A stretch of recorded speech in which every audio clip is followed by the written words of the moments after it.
Caleb Turner sat alone in the dimly lit restaurant, watching couples laugh over wine while his phone stayed silent. 1 hour. That's how long he'd waited for a woman who was never coming. The single father had finally taken a chance on love again after 3 years of putting his daughter first, of playing it safe, of staying invisible. And this was what he got: an empty chair, pitying glances from the waiter, and the familiar sting of rejection. But then a stranger slid into that empty seat, looked him dead in the eye, and said 5 words that would crack his world wide open. "She's not worth your time." If you want to see how one abandoned dinner date became the beginning of something neither of them saw coming, stick around until the end. And hey, drop a like and comment what city you're watching from. I want to see how far this story travels. The reservation had been for 7:30. Caleb checked his phone again. 8:42. The screen showed no new messages, no apologetic texts, no last-minute explanations. Just his daughter Macy's school photo as his wallpaper, her gap-toothed smile reminding him exactly why he shouldn't be here in the first place. He set the phone face down on the white tablecloth. Around him, Marchetti's hummed with the soft chaos of a Friday night. Couples leaned across candlelit tables. A group of women in their 20s laughed too loud near the bar. Silverware clinked against plates. Someone's anniversary was being celebrated 2 tables over with champagne and a small cake. And Caleb sat alone, nursing his second glass of water, trying to figure out the exact moment he should call it. The waiter, a kid maybe 23 with gelled hair and a practiced smile, appeared at his elbow for the 4th time. "Still waiting for your party, sir." "Yeah." Caleb forced a smile that felt like it might crack his face. "She's just running late." The waiter's eyes flickered with something Caleb recognized immediately: pity. The same look he'd gotten from strangers when they saw him alone at the park with Macy, when he showed up to parent-teacher conferences without a partner, when he declined invitations to couples' game nights because he didn't have a second half. "Of course. Can I get you anything else while you wait?" "I'm good. Thanks." The kid nodded and retreated, probably to tell the hostess that the guy at table 12 had definitely been stood up. Caleb picked up his phone again, opened their message thread, scrolled through 3 weeks of conversations that had felt at the time like something real. Olivia: "I can't believe you actually like pineapple on pizza. That's a deal breaker, you know." Caleb: "Says the person who puts ketchup on scrambled eggs." Olivia: "That's normal." Caleb: "It's a crime against breakfast." Olivia: "Okay, we clearly need to meet in person to settle this properly." And he'd said yes. After weeks of her gentle prodding, her easy humor, her seeming understanding that he came with complications, a 7-year-old daughter, a demanding job as a software engineer, an ex-wife who'd left him holding all the pieces 3 years ago, he'd finally agreed. His sister Emma had been thrilled when he told her. "About damn time," she'd said over the phone, Macy playing in the background at her house. "You can't just work and parent forever, Caleb. You're allowed to have a life." "I have a life." "You have a routine. There's a difference." Maybe she'd been right. Maybe that's why he'd let himself hope. Let himself shower longer than usual, wear the navy button-down Emma had given him last Christmas, actually style his hair instead of just running his fingers through it. Let himself imagine, just for a moment, what it might feel like to share his world with someone again. Stupid. He should have known better. Should have remembered that hoping for anything beyond the narrow boundaries of his current existence only led to sitting alone in Italian restaurants while strangers witnessed his humiliation. Caleb glanced at the door again. A couple walked in, already holding hands. The hostess greeted them with a warm smile and guided them to a booth in the corner. 9 o'clock now. He signaled for the waiter. "Check, please." "Oh, are you sure? She might still—" "I'm sure." The kid disappeared. Caleb pulled out his wallet, prepared to pay for 2 glasses of water and whatever dignity he had left. That's when she appeared. Not Olivia. Someone else entirely. She was maybe 30, with dark hair pulled back in a messy bun and eyes that seemed to take in everything at once. She wore jeans and a leather jacket over a simple white t-shirt. Nothing fancy, nothing that suggested she'd planned to be here. She moved through the restaurant like she owned it, purpose in every step. And when she reached his table, she didn't ask permission. She just sat down in the chair across from him. Caleb blinked. I'm Sienna. She set her bag on the floor, leaned back in the chair. Olivia's roommate. The words took a second to land. When they did, something cold settled in Caleb's chest. Her roommate. Yeah. Sienna's expression didn't change. No apology in her eyes, no awkward discomfort, just steady, unflinching directness. She's not coming. The restaurant noise seemed to dim. Caleb heard his own heartbeat, felt heat creeping up his neck. I figured that out already. I know. I've been watching you sit here for the last 20 minutes. That threw him. You've been what? I was at the bar. Sienna tilted her head toward the crowd near the entrance, debating whether to come over or let you figure it out on your own. And you decided on the former because you seem like a decent guy, and Olivia's being a coward. She said it matter-of-factly, like she was commenting on the weather. Someone should at least tell you the truth. Caleb set his wallet down. The waiter approached with the check, saw Sienna, hesitated, then retreated again. The truth, Caleb repeated. She got scared, panicked, decided at the last minute she couldn't go through with it. She could have texted. She could have done a lot of things. Sienna's mouth quirked slightly, not quite a smile. Olivia's great at starting things, not as great at following through. The anger that had been simmering beneath Caleb's embarrassment started to bubble up. And you thought showing up to tell me that would somehow make this better? No. I thought showing up to tell you that would save you from spending the rest of the night wondering what you did wrong. She leaned forward, elbows on the table. Because you didn't do anything wrong. This isn't about you. Feels like it's about me. Yeah, well, feelings lie sometimes. Caleb stared at her. The strange woman who'd materialized out of nowhere to deliver bad news with the emotional inflection of someone reading a grocery list. Part of him wanted to tell her to leave, to let him wallow in peace. But another part, the part that had been slowly suffocating under the weight of routine and responsibility, was almost grateful someone was being honest. So that's it? He asked. You came here to tell me Olivia bailed and now? Sienna glanced around the restaurant. At the couples, the families, the Friday night energy that seemed to mock the empty space between them. Now I'm hungry, she said. And you already have a reservation. Caleb almost laughed. Almost. You're serious? Why not? You got dressed up, probably arranged childcare, drove here with actual hope in your chest. Her eyes met his, sharp and knowing.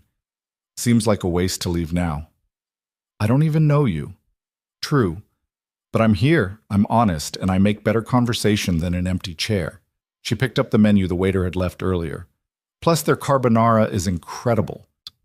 For a long moment, Caleb just looked at her. At this woman who'd walked into his disaster of an evening and somehow made it stranger and more interesting than it had been 5 minutes ago. He should leave.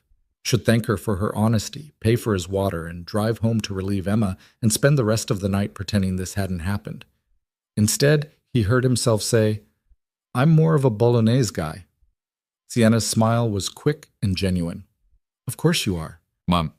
The waiter reappeared, confusion clear on his face as he looked between them. Are we ordering? He asked carefully. Caleb looked at Sienna. She raised an eyebrow, waiting. Yeah, Caleb said finally. We're ordering. 20 minutes later, they had wine, bread, and a conversation that felt nothing like the ones he'd rehearsed in his head all week. So let me get this straight, Sienna said, tearing off a piece of bread. You're a single dad, you work in tech, and you haven't been on a date in 3 years? That's the summary, yeah. And Olivia knew all this? Most of it. We talked about Macy, my daughter, pretty early on.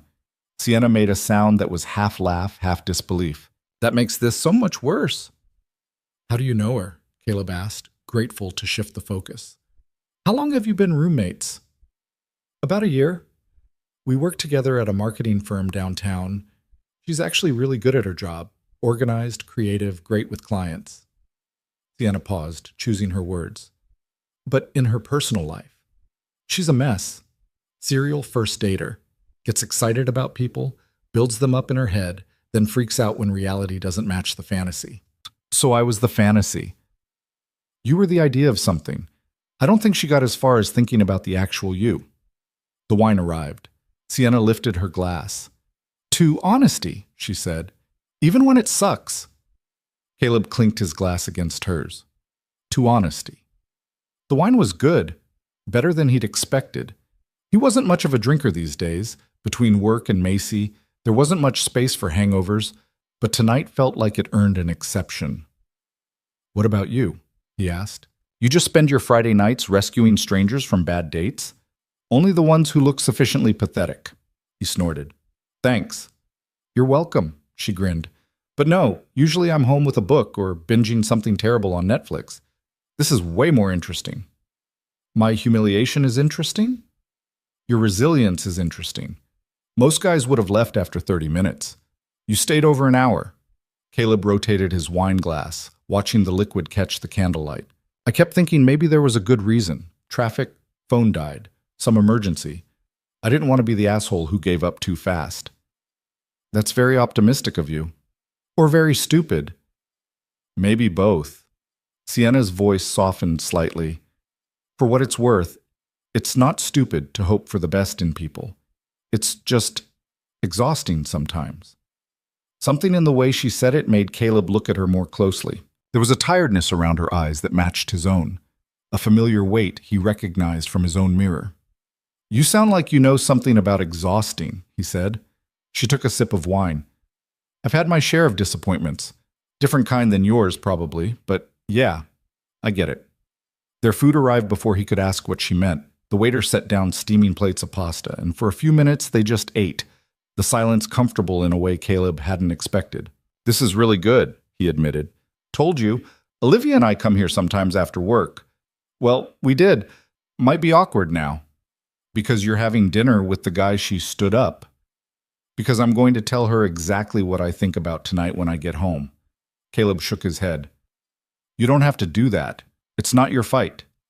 She made it my fight when she asked me to cover for her. He froze, fork halfway to his mouth. She what? Sienna's expression turned grim. Earlier today, she texted asking if I could call you and make up some excuse. Car trouble, family emergency, whatever. I told her to handle her own mess. The anger Caleb had been pushing down flared hot in his chest. So she knew all day she wasn't coming. Probably longer than that. He set his fork down carefully, precisely, fighting the urge to throw something. Why didn't you warn me? Because it wasn't my place. I didn't know you. For all I knew, maybe you'd done something that made her uncomfortable, and she just couldn't articulate it. But you don't think that now. No, I watched you for 20 minutes. You checked your phone exactly 7 times. You apologized to the waiter twice for taking up the table. You looked hopeful, then worried, then resigned. Sienna met his eyes. You looked like someone who deserves better than this. The words hit harder than they should have. Caleb felt something crack in his chest, some careful wall he'd built over the last 3 years. I have a daughter, he said quietly. Macy, she's 7, smart as hell, funny, obsessed with dinosaurs. Every decision I make, I think about her first. What's good for her, what's safe, what won't disrupt her life more than it already has been. Sienna nodded, listening. Her mom left when she was 4, just decided motherhood wasn't what she wanted. Signed over custody, sends a card on birthdays, hasn't seen her in 2 years. The words came faster now, like a dam breaking. So I don't date casually. I don't take chances on people who might walk away, because I can handle being left. I've done it before. But I can't watch Macy go through it again. That's why you waited 3 years. That's why I made Olivia wait 3 weeks before agreeing to meet. Why I asked 100 questions, looked for red flags, tried to be careful. He laughed bitterly. Lot of good that did. Sienna was quiet for a moment. Then, you're a good dad. I'm a paranoid dad. You're a dad who loves his kid enough to be careful. That's not paranoia. That's responsibility. Something about the way she said it, without judgment, without pity, just plain understanding, made Caleb's throat tight. Emma, my sister, she keeps telling me I need to live again, that hiding behind Macy isn't fair to either of us. He picked up his wine glass. Maybe she's right.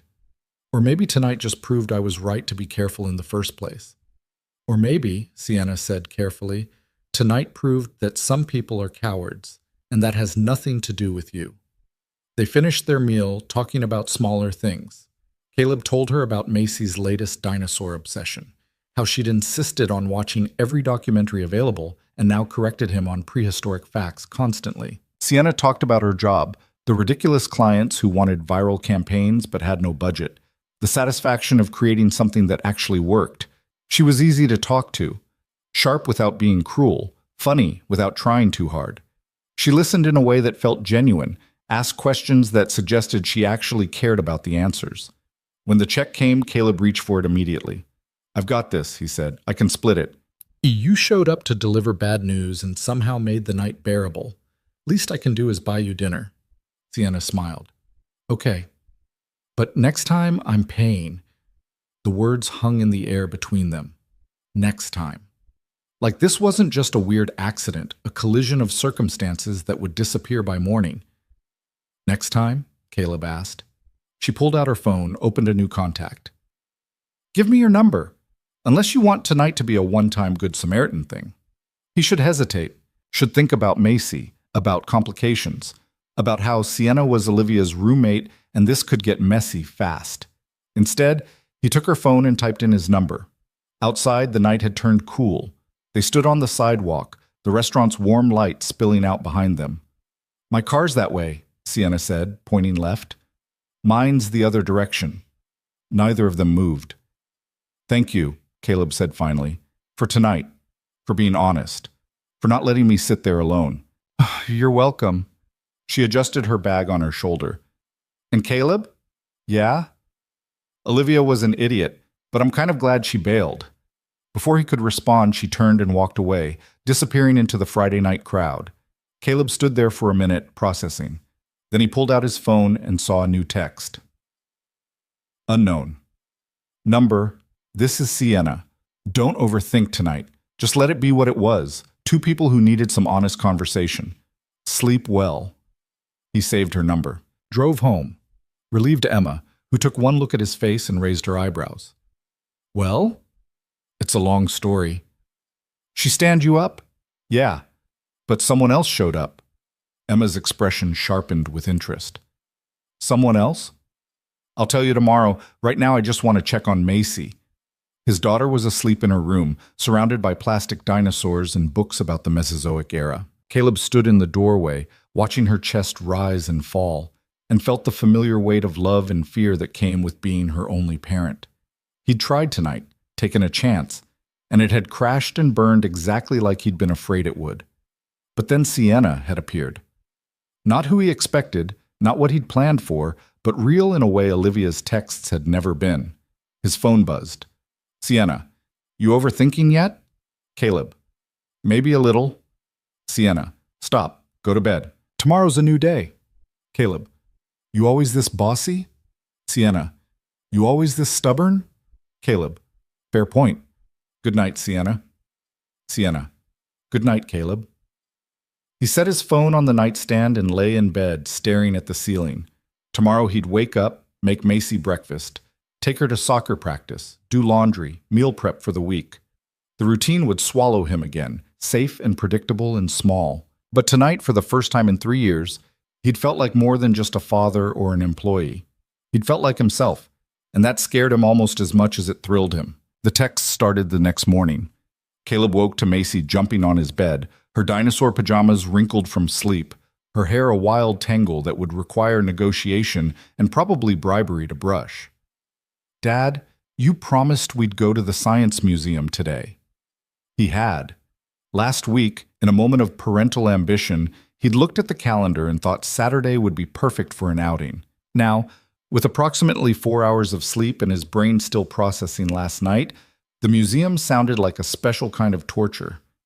"I remember, Bug. Give me 10 minutes to wake up, okay? 5 minutes. Macy, 6 minutes. And I'll eat the healthy cereal instead of the chocolate one." Caleb groaned. "Deal."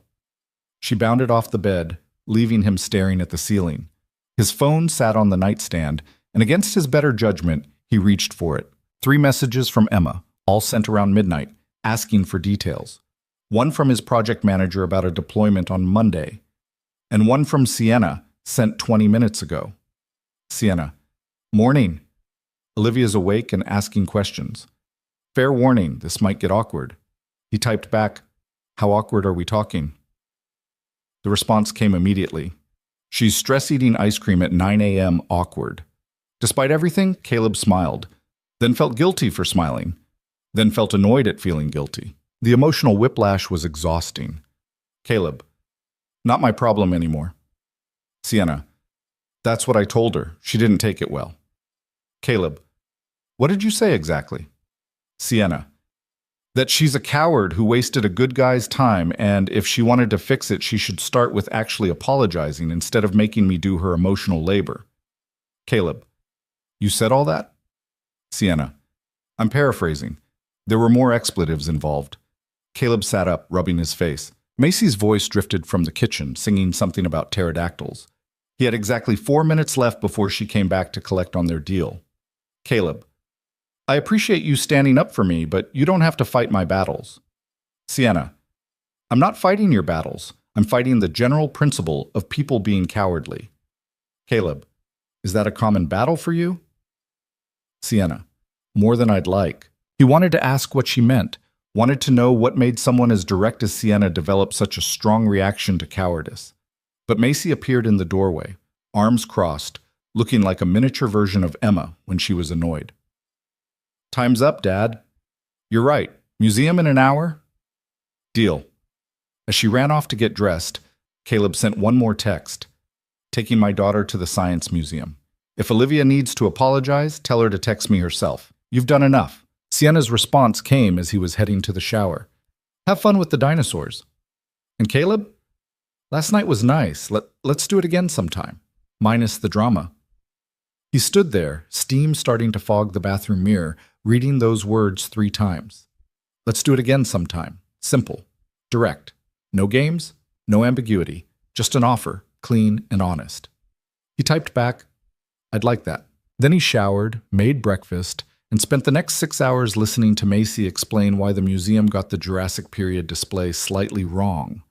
The week that followed developed a rhythm Caleb hadn't expected. Monday morning, Sienna texted him a photo of her coffee with the caption, Olivia's been giving me the silent treatment for 2 days. This is the most peaceful our apartment has been in months. Caleb responded during his lunch break, Sorry you're dealing with fallout. Sienna. Don't be. I've been waiting for an excuse to tell her she needs to grow up. They fell into an easy pattern of messages. Nothing heavy, nothing demanding, just small observations about their days, screenshots of funny things they'd seen, occasional complaints about work. It felt natural in a way that Olivia's carefully crafted messages never had. Tuesday, Emma cornered him during dinner at her place. So are you going to tell me about this mysterious woman who showed up after Olivia bailed, or do I have to torture it out of you? Macy was in the living room, absorbed in a nature documentary. Caleb kept his voice low. Her name's Sienna. She's Olivia's roommate. Emma's eyes went wide. Her roommate showed up to tell you she wasn't coming? That's either really kind or really weird. Little bit of both, maybe. He pushed food around his plate. But we ended up having dinner, and it was good. Really good.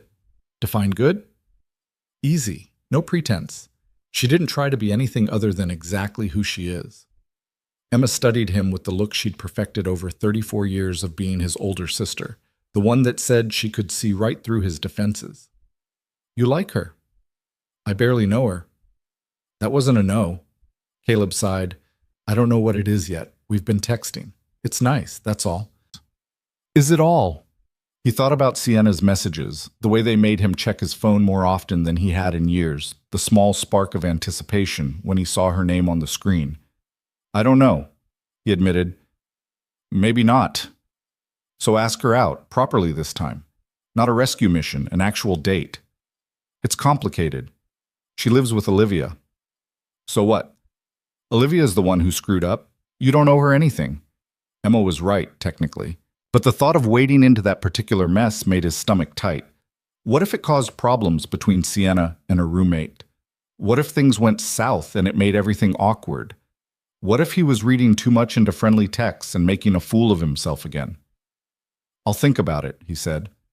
You'll overthink it, Emma corrected, and then you'll talk yourself out of it, just like you always do. Wednesday, Sienna called him. Not texted, actually called. Caleb was in the middle of debugging code when his phone rang, her name lighting up the screen. He stared at it for 2 rings before answering. Hey. Hey yourself? You busy? Just work stuff? What's up? I need an objective opinion, and you seem like someone who gives those. She sounded slightly breathless, like she was walking fast. If your coworker asked you to lie to a client about why a project is delayed, would you do it? Caleb leaned back in his chair. No. Why? Because my boss just asked me to tell a client their campaign is delayed because of technical issues, when really it's delayed because he forgot to assign anyone to work on it until yesterday. That's not technical issues, that's incompetence. Thank you. That's what I thought. But everyone else in the office is acting like I'm being difficult for not wanting to lie. You're not being difficult, you're being honest. See, this is why I like you. You get it. Background noise suggested she was outside, traffic humming past. Sorry for calling about work drama. I just needed to hear someone say, I'm not crazy. You're not crazy. Your workplace might be, but you're not. She laughed, and the sound did something strange to his chest, made it feel lighter and tighter at the same time. Where are you? He asked. Walking to get lunch. Needed to get out of the office before I said something I couldn't take back. What would you have said? Probably something about how maybe if our boss spent less time playing golf and more time actually managing projects, we wouldn't be in this position. She paused. I wouldn't have actually said that. But you wanted to. So badly. They talked for 20 minutes. About her job, his current project, the weird politics of office environments. When they finally hung up, Caleb realized he'd been smiling at his computer screen for most of the conversation. His coworker, Derek, rolled his chair over. Who was that? A friend. A friend who makes you smile like that? Sure. Caleb threw a pen at him. Derek dodged, grinning. Thursday evening, Caleb was helping Macy with homework when she looked up from her math worksheet. Dad, do you have a girlfriend? He nearly choked on his coffee. What? No. Why? You've been on your phone a lot and smiling at it. Aunt Emma says that means you like someone. Aunt Emma talks too much. Is it the lady who didn't come to dinner? Caleb set his coffee down carefully. They talked about the date in vague terms. He told Macy he was meeting someone for dinner, nothing more. He tried to keep his romantic life, such as it was, separate from her world. No point introducing complications that might not last. No, that didn't work out. Good. I didn't like her. You never met her. I saw her pictures on your phone. She looked mean. Macy, you can't tell if someone's mean from a picture. Her smile didn't go to her eyes. That's what Aunt Emma says about people who are fake. Caleb stared at his 7-year-old daughter, who somehow noticed things he'd completely missed. Olivia's smile in her photos had been perfect, magazine-ready, and completely empty. You're too smart for your own good, you know that? She grinned, gap-toothed and genuine. Yep. Friday, Sienna asked if he wanted to grab coffee. The text came at 4 in the afternoon.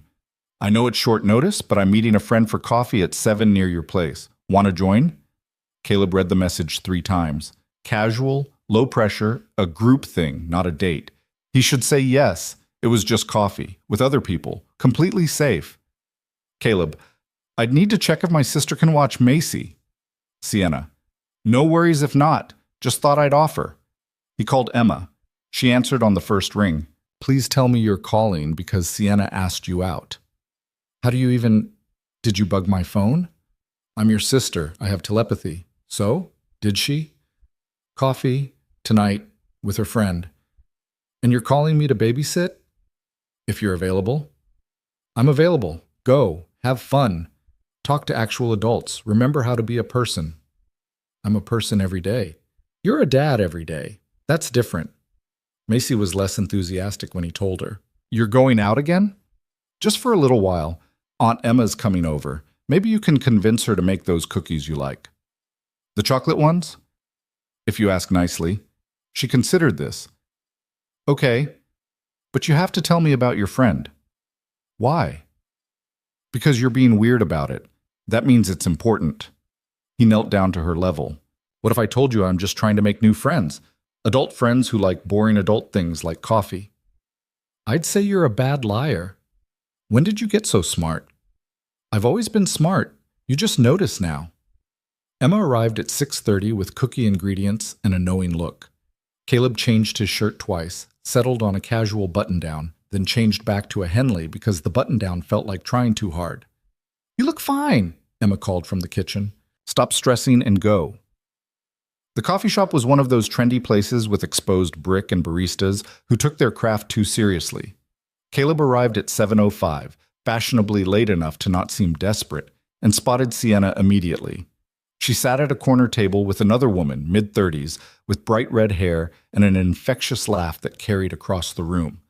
When Sienna saw him, she waved him over. Caleb, this is Jenna. Jenna, Caleb. Jenna's handshake was firm. So you're the guy who got stood up? Jenna? Sienna shot her a look. What? You told me the story. It's how you met. I'm just acknowledging reality. Caleb couldn't help but smile. Yeah, that's me. Professional disaster. Hey, you turned it around. That takes skill. Jenna gestured to the counter. Grab a coffee. We're just talking about Sienna's disaster of a week. He ordered plain coffee, black, because he was still fundamentally boring, and joined them. Jenna was a graphic designer, Sienna's friend from college, and had the kind of energy that filled a room. She asked questions like she actually wanted answers, teased Sienna mercilessly, and somehow made Caleb feel included without any awkwardness. So Sienna says you're in tech, Jenna said. What kind? Software engineering, nothing exciting, database optimization, back-end systems. He's being modest, Sienna cut in. He's a senior engineer at Vantage Tech. Caleb looked at her, surprised. How do you know that? You mentioned it once. I pay attention. Something warm spread through his chest. The fact that she remembered, that she'd filed away details about his life, felt significant in a way he couldn't quite name. Vantage is solid, Jenna said. My brother works there. In marketing, I think. They talked for an hour.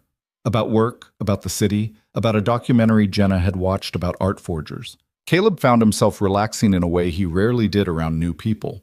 Jenna's presence somehow made things easier, less weighted with possibility and fear. Around 8:30, Jenna's phone rang. That's my cue. Boyfriend emergency. She stood, grabbing her jacket. Caleb, it was great meeting you. Sienna, don't do anything I wouldn't do. That leaves a pretty wide range, Sienna called after her. Jenna waved and disappeared into the night, leaving them alone. The energy shifted. Not bad. Just different. More intimate. Caleb suddenly became very aware of the small table between them, how close their hands were to touching. Sorry about her, Sienna said. She's a lot. I liked her. She's fun. She's also extremely nosy and will definitely interrogate me later about you. What will you tell her? Sienna tilted her head, considering. That you're nice. Easy to talk to. Better than I expected. Better than expected? Should I be insulted? After Olivia's disaster, my expectations were pretty low for anyone in her orbit. I was never in her orbit. I was just nearby. And now? The question hung between them. Caleb knew what she was really asking, what this was, what it might become, whether they were just friends or something else. Now I'm grateful she didn't show up, he said carefully, because otherwise I wouldn't have met you. Sienna's expression softened. That's a good answer. It's an honest one. Those are usually the same thing. They stayed until the coffee shop started closing, chairs being stacked on tables around them. Outside, the night had cooled, autumn starting to edge into winter. My car's that way, Sienna said, pointing down the street. I'm parked the other way. They stood there, neither moving. Last time had been easier. Last time there'd been the excuse of Olivia, of spontaneity, of accident. This time they'd chosen to be here, and that made everything feel heavier. I should get back to Macy, Caleb said. How is she? The dinosaur expert. Currently trying to convince me we need to adopt a bearded dragon because it's technically a reptile and therefore basically a dinosaur. Sienna laughed. Is it working? Not yet, but she's persistent. She gets that from you, I bet. From her, actually. Kid's stubborn as hell. Good. The world needs more stubborn women. Caleb looked at her. Really looked. At the way the streetlight caught her hair, the easy confidence in her posture, the directness in her eyes that had caught him off guard a week ago. "I want to see you again," he said. "Not coffee with friends. Just us." "Asking me on a date, Caleb Turner?" "Yeah, I am." She smiled. "Took you long enough." "Is that a yes?" "That's a yes." They made plans for Saturday. Dinner, somewhere quieter than Marchetti's. Somewhere they could actually talk. Nothing fancy, nothing that felt like too much pressure. Just two people trying to figure out what this could be. Caleb drove home with that warm feeling still in his chest, the one that felt dangerous and hopeful in equal measure. Emma was waiting when he got back, Macy already asleep. "Well?" "We're going out tomorrow. Actual date this time." Emma's smile was triumphant. "Finally! What changed your mind?" "I don't know. She just makes it easy to be around her. Like I don't have to try so hard to be the right version of myself." That's how it's supposed to feel, you know? When it's right. Caleb thought about that after Emma left, standing in Macy's doorway watching her sleep. The fear was still there. Fear of disrupting their life, of introducing someone who might leave, of opening himself up to hurt again. But underneath the fear was something else, something that felt like possibility. Saturday afternoon, Caleb was getting ready when his phone rang. Unknown number. He almost didn't answer. "Hello? Caleb? This is Olivia." His hand tightened on the phone. In the background, he could hear Macy singing in her room, the normalcy of the moment contrasting sharply with the voice on the line. "Olivia, I know you probably don't want to hear from me. Sienna made it pretty clear I screwed up." Her voice wavered slightly. "But I needed to apologize. Really apologize, not just send a text." "Okay, I'm listening." I panicked. The whole week before our date, I kept building it up in my head. And by Friday, I'd convinced myself it would be a disaster. That I wasn't ready, that you'd figure out I wasn't good enough, that it was safer to not show up than to try and fail. Caleb sat down on his bed. Part of him wanted to be angry, part of him just felt tired. "You could have told me that." "I know, I should have. But I'm not good at hard conversations. I'm good at starting things, terrible at following through. It's a pattern. It's why I'm still single at 31, why Sienna's mad at me, why I keep making the same mistakes over and over." "Why are you telling me this?" "Because you deserved better. You deserved honesty. And because Sienna's been dating you, or about to date you, or whatever you two are doing, and watching her be brave enough to just go for it made me realize how cowardly I've been." The words clicked into place. "Wait, Sienna's been—" "You didn't know?" Olivia laughed, no humor in it. "She's been talking about you all week. How easy you are to talk to, how real you are, how different you are from the guys she usually meets. I thought you knew." Caleb's mind raced. All those texts, the coffee shop, the date tonight. He'd thought he was pursuing Sienna, but maybe she'd been pursuing him too. "I should go," Olivia said. "I just wanted to say I'm sorry, really sorry. And I hope things work out with Sienna. You both deserve something good." "Olivia." "Yeah?" "Thank you for calling. It means something." After she hung up, Caleb sat there processing. Then he called Sienna. She answered immediately. "Hey, I was just about to text you about tonight. I found this—" "Olivia called me." Silence. Then, "Ah. She said you've been talking about me all week." "That's accurate." "Why didn't you tell me?" "Because I didn't want to scare you off." Sienna's voice was quiet. "You're careful, thoughtful. You don't rush into things. I figured if I came on too strong, you'd pull back. So you just kept it light." "I kept it honest. Everything I said was true. I just didn't mention that I was checking my phone every hour, hoping you'd texted." Caleb smiled despite himself. "Every hour." "Sometimes more. It's embarrassing, honestly. I was doing the same thing." "Really?" "Really." He stood, pacing his room. "I'm picking you up at 7, same plan as before. But now I know this isn't just me hoping. It's both of us trying. That changes things." "Changes them how?" "Makes them scarier and better." "Yeah," Sienna said softly. "Yeah, it does." That night, Caleb stood in front of his closet for 15 minutes before Macy appeared in the doorway. You're nervous. I'm not nervous. You're doing the thing where you reorganize your shirts. You only do that when you're nervous. He looked down. She was right. He'd been moving hangers back and forth without actually choosing anything. Okay, maybe a little nervous. Is she nice? Yeah, really nice. Then you don't have to be nervous. Nice people don't make you feel bad. Caleb knelt down, pulling his daughter into a hug. When did you get so wise? I've always been wise. You just don't listen. I listen. Then wear the blue shirt. It's your best one. He wore the blue shirt. Sienna lived in a converted warehouse on the east side, the kind of building that used to house manufacturing equipment and now held overpriced lofts with exposed brick and industrial lighting. Caleb parked on the street, checked his reflection in the rearview mirror one last time, and told himself to stop being ridiculous. It was just dinner, with a woman who made him check his phone every hour, who'd shown up when someone else hadn't, who seemed to see him as more than just a cautious single father trying not to screw up his life. No pressure at all. He was halfway to the entrance when his phone buzzed. Emma, how's the shirt look? Caleb, how do you even know I'm wearing it? Emma, Macy texted me. She's very invested in this date. Caleb, she's 7. Emma, and smarter than both of us. Now go get her and stop overthinking. The building's lobby smelled like coffee and old wood. Caleb found the buzzer for Unit 4B, pressed it, and waited. The intercom crackled. I'll be right down, Sienna's voice came through, slightly distorted. I can come up. No, trust me. You don't want to. Olivia's home and it's awkward enough without adding you to the mix. Right. Olivia, the woman who'd started all this by not showing up, who'd called yesterday to apologize, who now had to watch her roommate date the guy she'd stood up. Caleb wondered briefly if he should feel guilty about that, then decided he'd spent enough of his life feeling guilty for things that weren't his fault.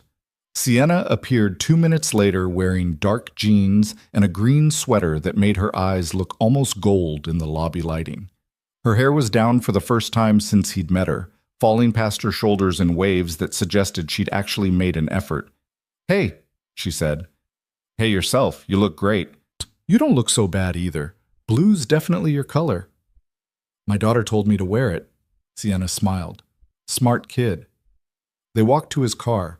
Caleb opened her door, felt momentarily self-conscious about the action, then decided he didn't care. His mom had raised him to open doors. Some habits weren't worth breaking. The restaurant was a small Vietnamese place tucked between a laundromat and a bookstore, the kind of spot you'd miss if you weren't looking for it. Emma had recommended it months ago, said it was perfect for dates because the food was incredible and the atmosphere was casual enough to not feel intimidating. Inside, the lighting was warm and low. A woman in her 60s greeted them with a smile and led them to a corner table. The menu was handwritten, the chairs mismatched, and something about it felt more real than Marchetti's polished surfaces. This is nice, Sienna said, looking around. How'd you find it? My sister. She's got good taste in restaurants. The same sister who watches your daughter? The very one. Emma. She's basically been managing my life since I was born, 3 years older and never lets me forget it. Sounds like my brother, except he's younger and somehow still thinks he knows everything. They ordered, pho for him, bun cha for her, spring rolls to share. The conversation flowed easily at first, surface-level stuff about work and weather and the absurdity of city parking. But Caleb could feel something underneath it, a current of tension that hadn't been there at the coffee shop with Jenna. This was a real date. They were alone. And that changed everything. Can I ask you something? Sienna said, playing with her napkin. And you can tell me if it's too personal. Go ahead. Your ex-wife, Macy's mom, are you over her?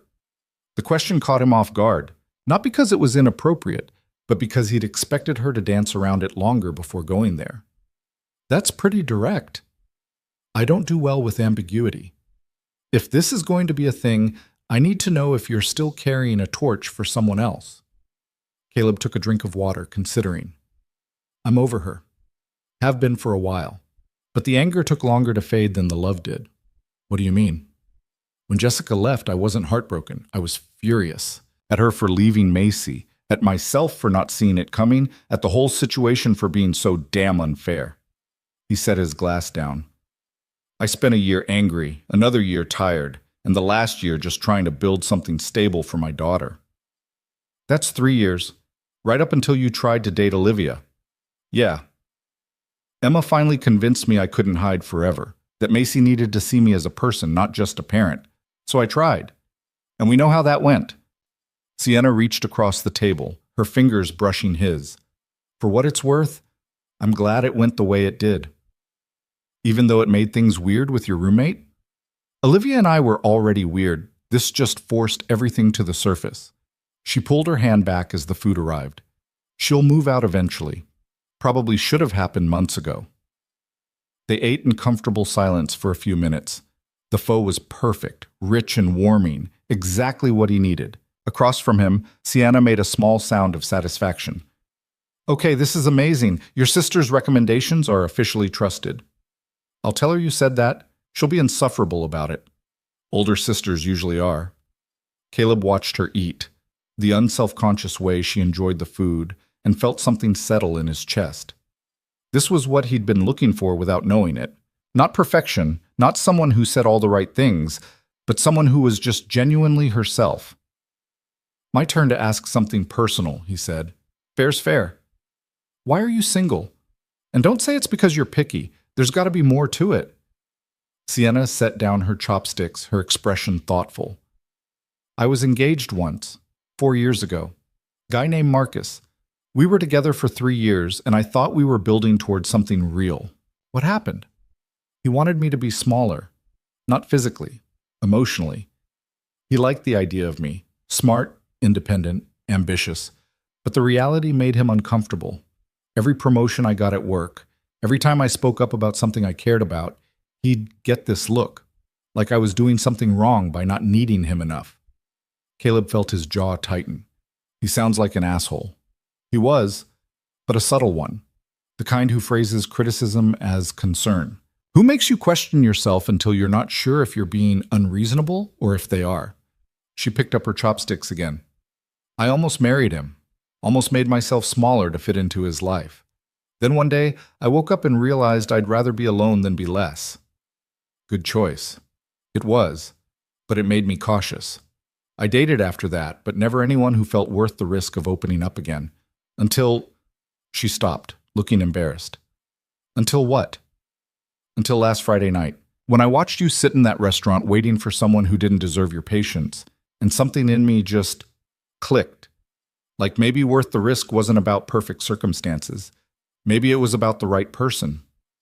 The words hung between them. Caleb felt his heart hammering against his ribs. You barely knew me. I knew enough. I knew you stayed even when it hurt. I knew you apologized to the waiter for existing. I knew when I sat down across from you, you didn't get angry or bitter. You just looked tired and sad and real. She met his eyes. That was enough. I'm not special, Sienna. I'm just a guy trying not to mess up his kid. Maybe that's what makes you special.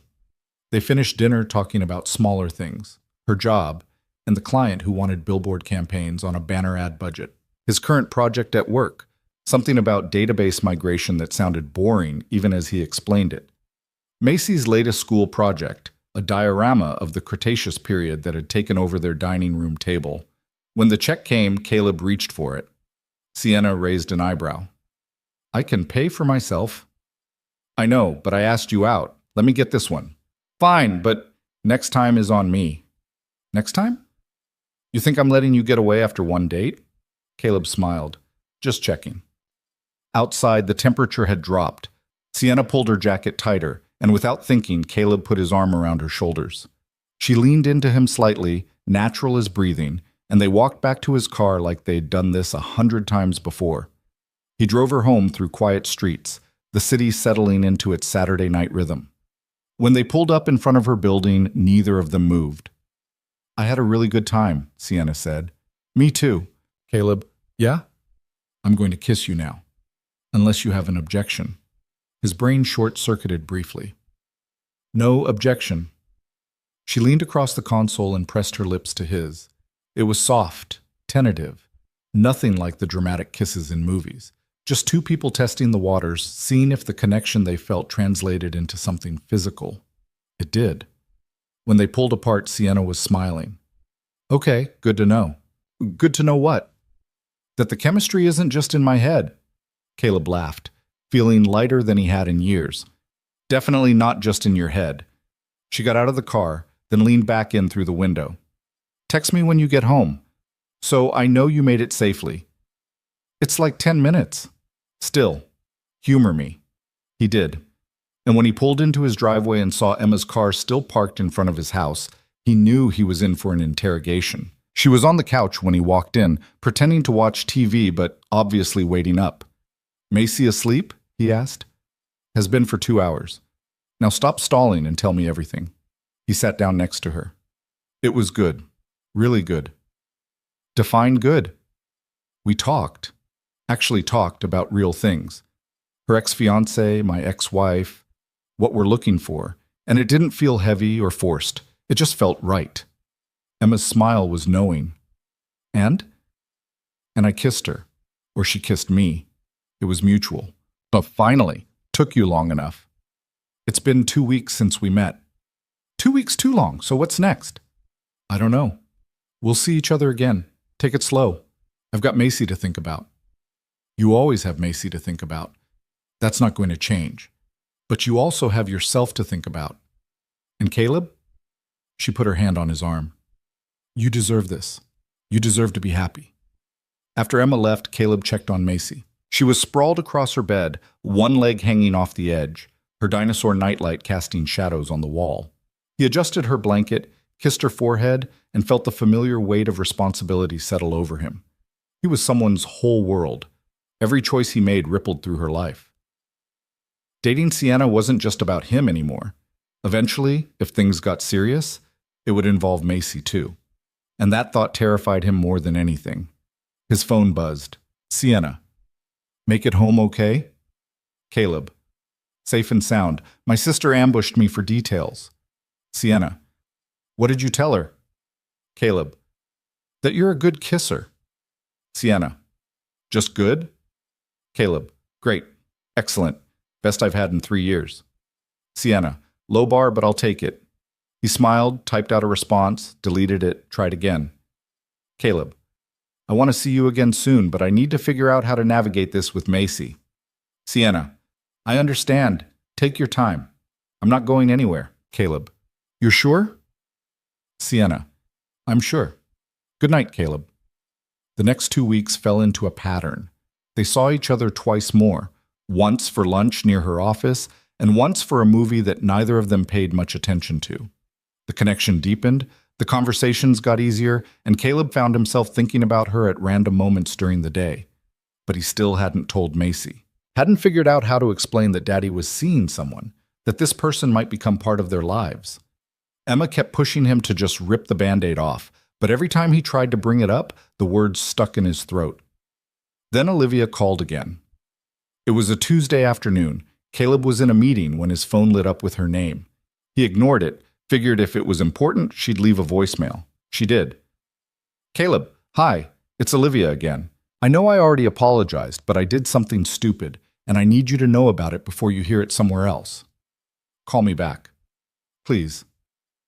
He waited until after work to listen to the message, standing in the parking garage with a growing sense of dread.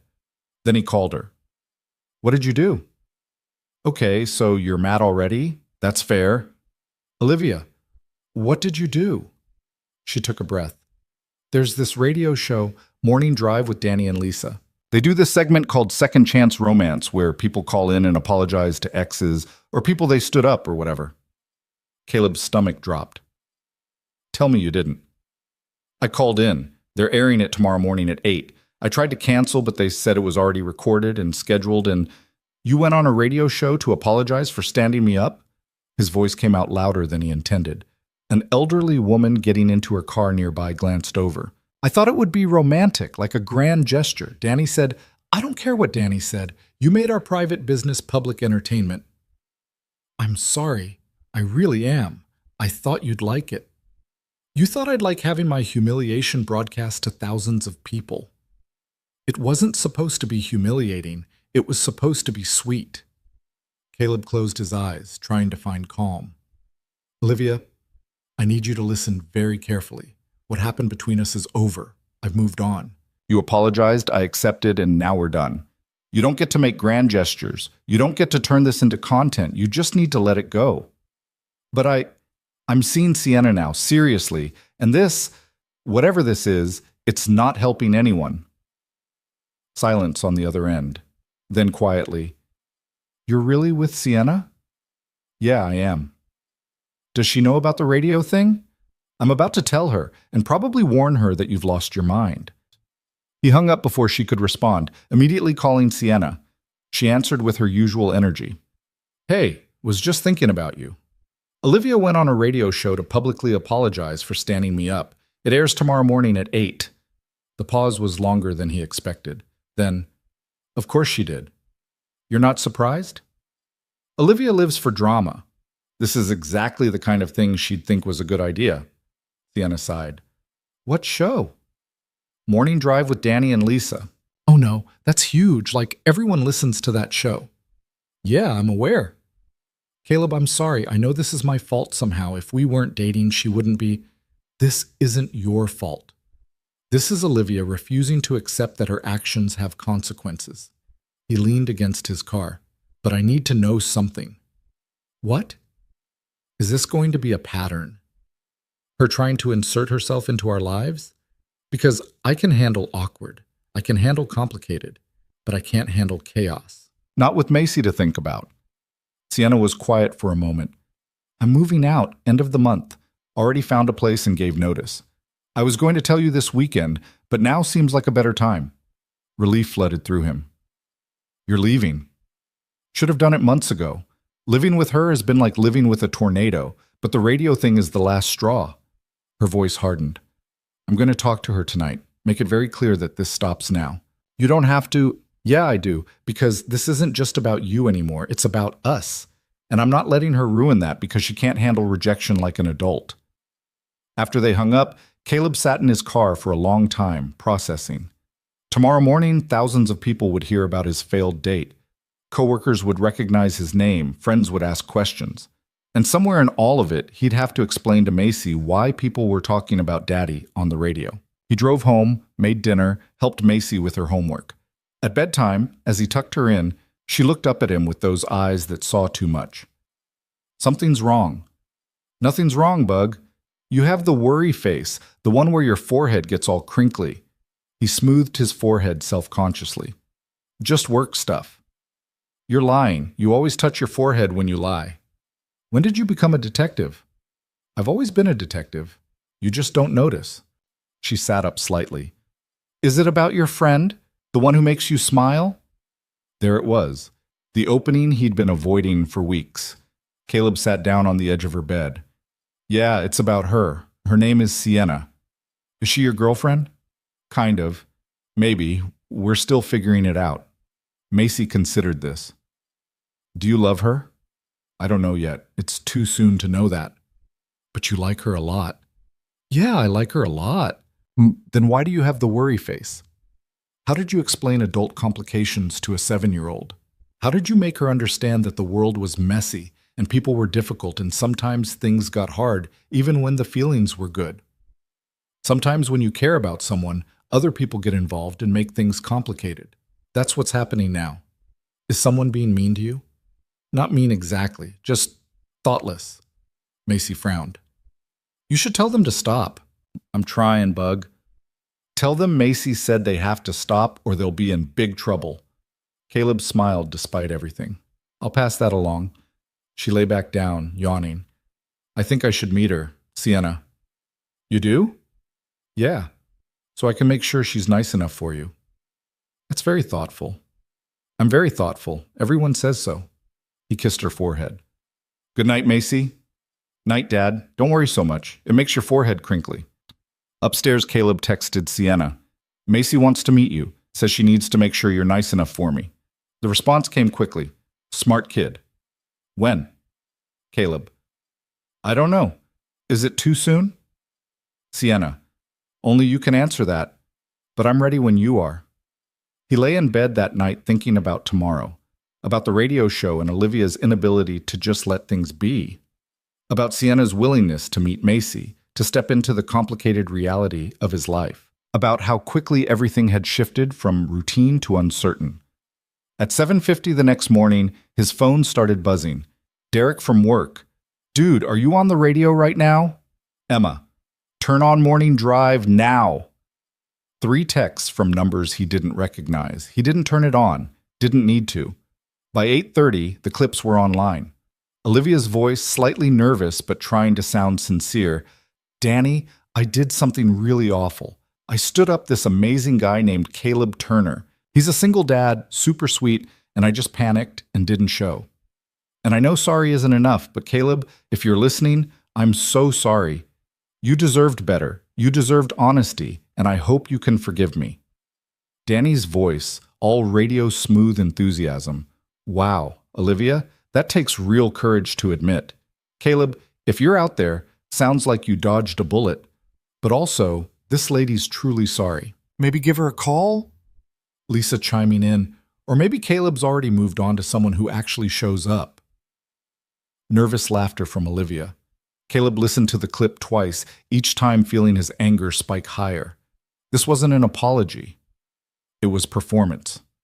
Olivia turning their private disaster into public spectacle, painting herself as the flawed but sympathetic character seeking redemption. His phone rang. Sienna. Please tell me you didn't listen to it, she said immediately. I listened. And I'm done. Completely done. I don't care if she's your roommate or if it makes things awkward. I need her to stop existing in my life. She already doesn't. I told her last night that if she pulled any more stunts, I'm moving out early and she can figure out how to cover my half of the rent on her own. What did she say? That I was overreacting, that it was just a radio show, that you'd probably think it was sweet. Caleb laughed, sharp and bitter. Sweet. Right. I'm packing tonight.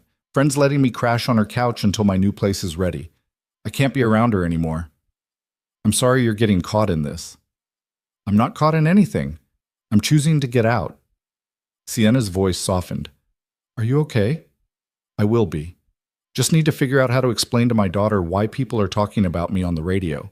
Want me to come over tonight after Macy's asleep? We can just sit and not talk about Olivia or radio shows or any of it. Yeah, I'd like that.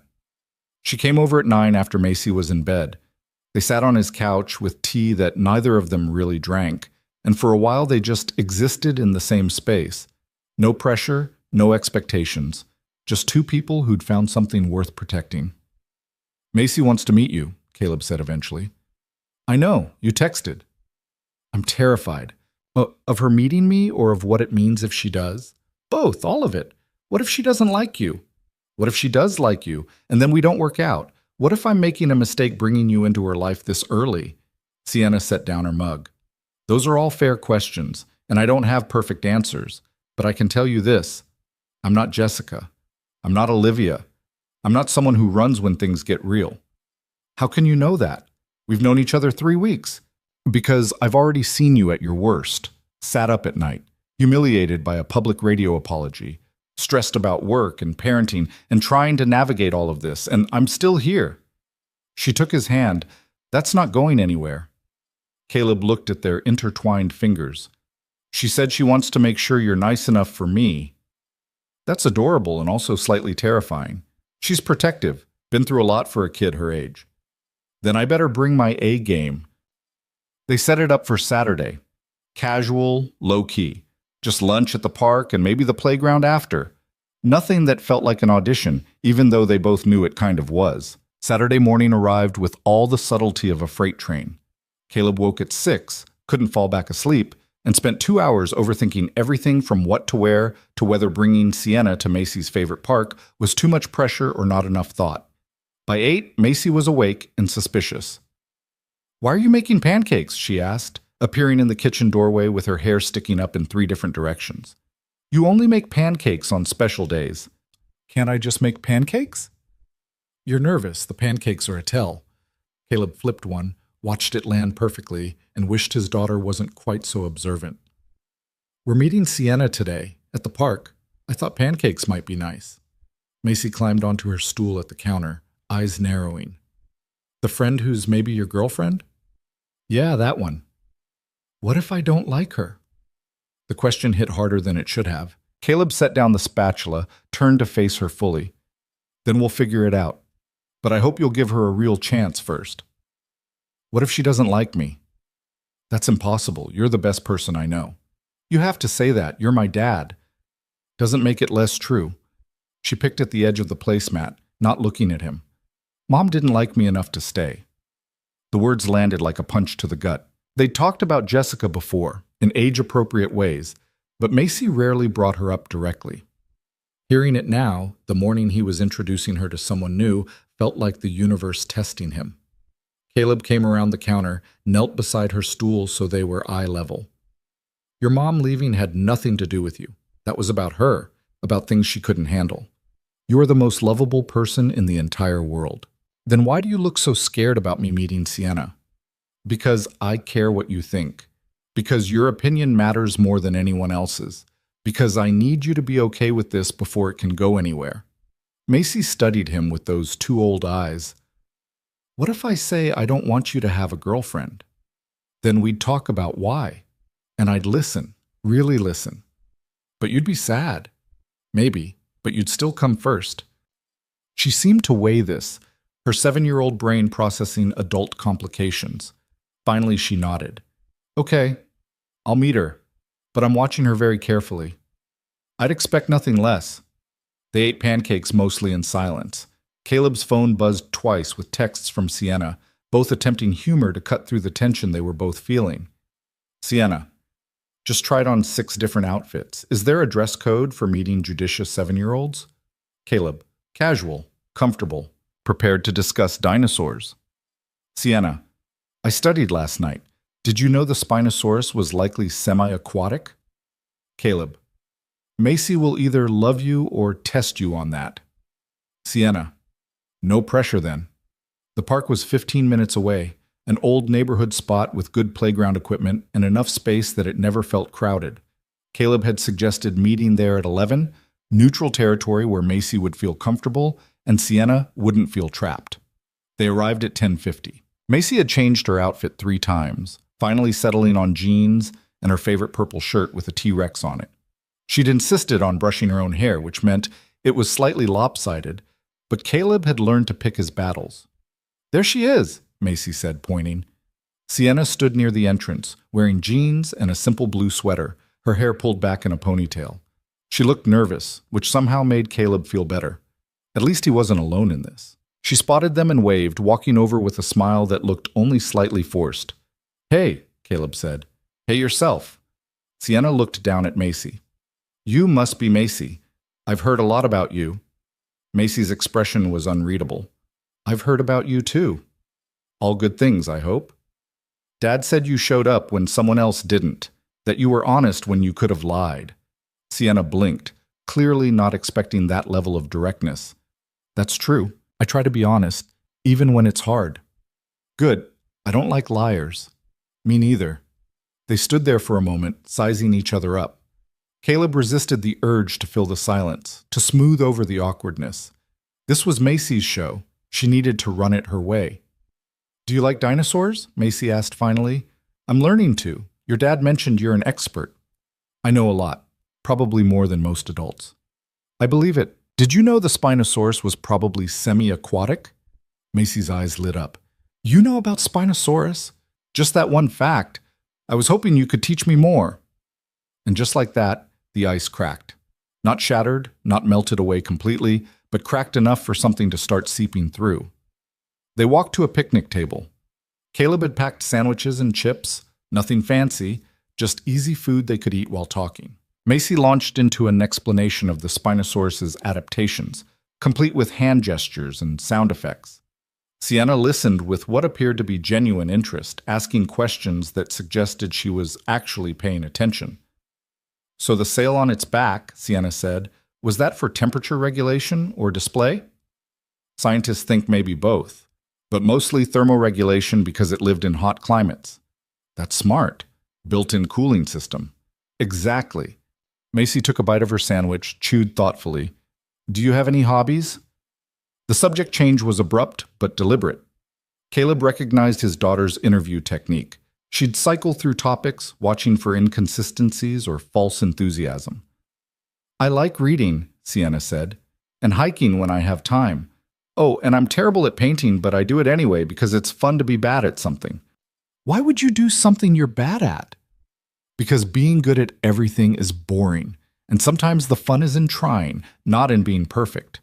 Macy considered this. I'm bad at math. Math's hard. What kind gives you trouble? Word problems. I can do the numbers, but when they hide them in stories, I get confused. That's because word problems are basically puzzles disguised as math. You have to translate the story into numbers first. How do you do that? Sienna pulled out a napkin and a pen. Okay, let's say the problem is Sarah has 12 cookies and gives away 4 to her friend. How many cookies does Sarah have left? 8. Right, but the story part is the distraction. The real math is 12 minus 4. So when you see a word problem, try to find the actual numbers and what they're asking you to do with them. Macy studied the napkin like it held secrets to the universe. Can you help me with my homework sometime?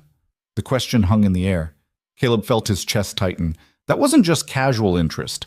That was Macy extending an invitation into their life. Sienna glanced at him, then back at Macy. If your dad's okay with it, I'd be happy to. Dad? We can figure that out, Caleb said carefully. Let's see how today goes first. After lunch, Macy dragged them to the playground. She showed Sienna her favorite climbing structure, the one she'd conquered after weeks of being too scared to try. Demonstrated her technique on the monkey bars, which involved more swinging than actual bar-to-bar movement, but got the job done.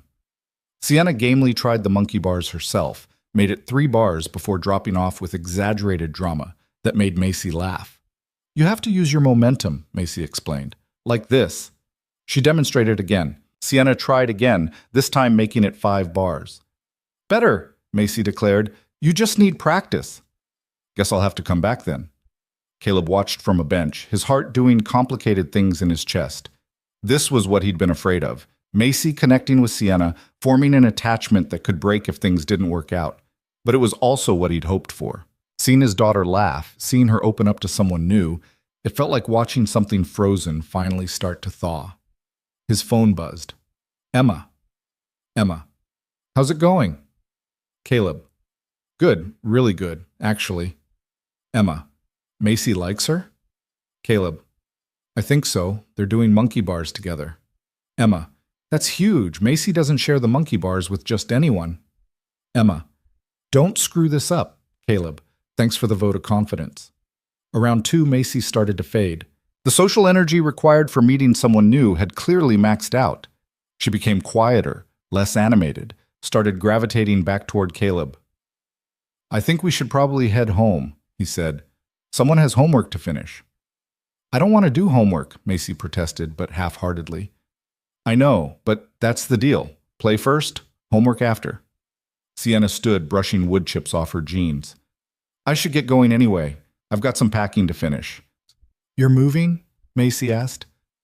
Yeah, getting a new apartment next week. Because of the lady who didn't show up for Dad's date? Sienna's eyebrows shot up. She looked at Caleb, who shrugged helplessly. Macy knows most things, he said. We don't really do secrets in our house. That's healthy, Sienna said, recovering quickly. And yeah, partly because of her, but also because it was time for a change. Good. Dad said she was thoughtless. I don't think thoughtless people should live with you. Your dad's pretty smart. Macy nodded seriously. I know. They walked back to the parking lot together. At Sienna's car, there was an awkward moment where no one was quite sure what the goodbye should look like. Macy solved it by stepping forward and offering her hand. It was nice to meet you, Sienna. Sienna shook it solemnly. It was nice to meet you too, Macy. Thanks for teaching me about dinosaurs. You're welcome. You can come back if you want, to practice monkey bars. I'd like that. After Sienna drove away, Macy was quiet on the ride home. Caleb let her process, didn't push for immediate reactions, but when they pulled into the driveway, she spoke. I like her. Relief flooded through him. Yeah? She didn't treat me like a baby, and she actually listened when I talked. Not the fake listening adults do sometimes, where they're just waiting for you to stop talking. Those are good reasons to like someone. Are you going to marry her? Caleb nearly drove into the mailbox. What? No, we just started dating. But you might. Later. Macy, I don't know what's going to happen later. I just know I like her and I think she's good for me, for us. Okay, as long as she doesn't try to be my mom. I already have a mom, even if she's not here. The words twisted something in Caleb's chest. Sienna would never try to replace your mom. Nobody could do that. Good. That night after Macy was asleep, Sienna called. So, she said, did I pass? With flying colors, apparently. She said you actually listened to her. Of course I listened. She's interesting, smart as hell. I can see why you're proud of her. She asked if I was going to marry you. Sienna laughed. Jesus, she doesn't mess around. She wanted to make sure you wouldn't try to replace her mom. The laughter faded. I would never. That's not what this is. I know. I told her that. How do you feel about today? Sienna asked. Honestly? Caleb thought about it. The nervousness, the moment when Macy and Sienna had connected over dinosaurs, the way something had shifted in his chest watching them on the monkey bars together. Terrified, he admitted. But in a good way. Like standing at the edge of something new and not knowing if you should jump, but wanting to anyway. That's oddly poetic for a software engineer. I have my moments. So we're doing this? Really doing this? Yeah, I think we are. They talked for another hour about nothing important. Her packing progress, his upcoming project deadline, a documentary she'd watched about deep-sea creatures, normal, easy conversation that made the space between them feel smaller. The following week, Olivia called him again. He almost didn't answer. Had in fact developed a policy of not answering calls from her, but this time something made him pick up. What, Olivia? I need help. The words were quiet, stripped of the usual drama. Something in her tone made him pause. What kind of help? My mom. She had a stroke. I'm at the hospital and I don't know what to do and Sienna's not answering and I needed to call someone. Caleb's anger deflated. He didn't like Olivia, didn't trust her, didn't want her in his life. But he wasn't the kind of person who ignored someone in actual crisis. Which hospital? St. Catherine's. But you don't have to come. I just needed to tell someone, and you were the only person who... Her voice cracked. I'm sorry. I shouldn't have called. I'm coming. Give me 20 minutes. He called Emma, asked if she could watch Macy for an emergency. Then he texted Sienna explaining what was happening. Her response came quickly. Sienna. She called you? Why not me? Caleb. She said you weren't answering. Sienna. Because I blocked her number after the radio stunt. Damn it. I'll meet you there. St. Catherine's emergency room was the particular kind of fluorescent nightmare that all hospitals seemed to be. Caleb found Olivia in the waiting area, looking smaller than he'd ever seen her. Her makeup was smudged, her hair messy, and she was shaking slightly. Thank you for coming, she said when she saw him. You didn't have to. How's your mom? They're running tests. They said it was a mild stroke, caught early, but they need to make sure there's no bleeding or blockage. She wiped at her eyes. I'm her emergency contact and I panicked, and I didn't know what to do. Caleb sat down next to her, maintaining careful distance. Is there other family? Someone else who should be here? My dad died 5 years ago. I have a brother, but he's stationed overseas. It's just me. They sat in silence. Caleb didn't know what to say. Comfort felt false given their history, but coldness felt cruel given the circumstances. Sienna arrived 15 minutes later, breathless and clearly conflicted. She took one look at Olivia, and some of the anger in her expression softened. What do they know so far? She asked, sitting on Olivia's other side. Not much, just that it's mild and they're running tests. Did they say how long until... No, just to wait. So they waited. The three of them in uncomfortable proximity, bound by crisis and complicated history. Caleb texted Macy goodnight, told her he'd be home soon. Emma replied that everything was fine, take his time, do what needed doing. Around midnight, a doctor appeared. Olivia stood so fast she nearly fell over. Ms. Hart? Your mother's stable. The stroke was minor, affecting a small portion of her motor cortex. We've started her on blood thinners, and she'll need some physical therapy, but the prognosis is good. The relief on Olivia's face was so raw it was almost painful to witness. Can I see her? She's sleeping now, but you can sit with her. Just family, though. Olivia glanced at Sienna, then at Caleb. Thank you both for being here. I know I don't deserve it. Just go see your mom, Sienna said gently.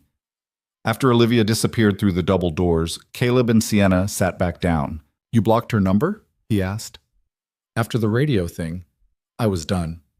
Sienna rubbed her face. I feel like an asshole now. You're not an asshole, you set a boundary. A boundary that meant she couldn't reach me when she actually needed help. She reached me. It worked out. Sienna leaned against him, her head on his shoulder. You're a better person than I am. I just happened to answer the phone. Don't canonize me yet. They drove home separately around 1 a.m. Caleb relieved Emma, who asked no questions but gave him a look that said they'd be talking about this later. He checked on Macy, found her sprawled across her bed with a book about marine dinosaurs open on her chest. His phone buzzed as he was getting ready for bed. Sienna. Home safe, still processing tonight. Caleb. Same. How do you feel? Sienna. Guilty. Relieved her mom's okay. Angry that I feel guilty. It's a whole thing. Caleb. You're allowed to have complicated feelings about her. Sienna. I know. Doesn't make it easier. Caleb. Nothing about this is easy. Sienna. No. But we're doing it anyway. Caleb. Yeah, we are. The next morning, Olivia texted him. Olivia. Mom's doing better. They're moving her to a regular room today. Thank you for last night, really. Caleb. Glad she's okay. Olivia. I know I've been a mess. The date, the radio thing, all of it. I'm working on myself. Seeing a therapist finally. Caleb. That's good. Everyone could use therapy. Olivia. I just want you to know I'm genuinely happy you and Sienna found each other. You both deserve good things. Caleb. Thank you. I appreciate that. It felt like closure, real closure, not the performative kind she'd attempted on the radio. Just two people acknowledging that things hadn't worked out and moving on with genuine goodwill. He showed the messages to Sienna later that day when she came over for dinner. Macy was in the living room building an elaborate dinosaur habitat out of couch cushions. Think she means it? Sienna asked, reading over his shoulder. I think she's trying to. Whether she can actually follow through is another question. Fair enough. Sienna set down the phone. I'm moving tomorrow. Want to help? You're asking me to lift heavy things? I'm asking if you and possibly Macy want to be part of the next chapter. My new place is smaller, close to a good elementary school, has a park nearby. I picked it thinking about, the future. Caleb's heart did that complicated thing again. The future. Too much? No, just right amount of terrifying. She smiled. Good. Because I got a place with 2 bedrooms. One for me and one that could be an office or a guest room, or eventually maybe a kid's room if someone wanted to sleep over sometimes. Sienna, I'm not trying to rush anything. I'm just being honest about what I'm hoping for. If that's too much, tell me now. Caleb looked toward the living room where Macy was narrating an epic battle between a T-Rex and a Triceratops. Looked back at Sienna, who was watching him with open vulnerability. It's not too much, he said. It's actually exactly what I needed to hear. Yeah? Yeah. Because I've been hoping for the same thing and terrified to say it out loud.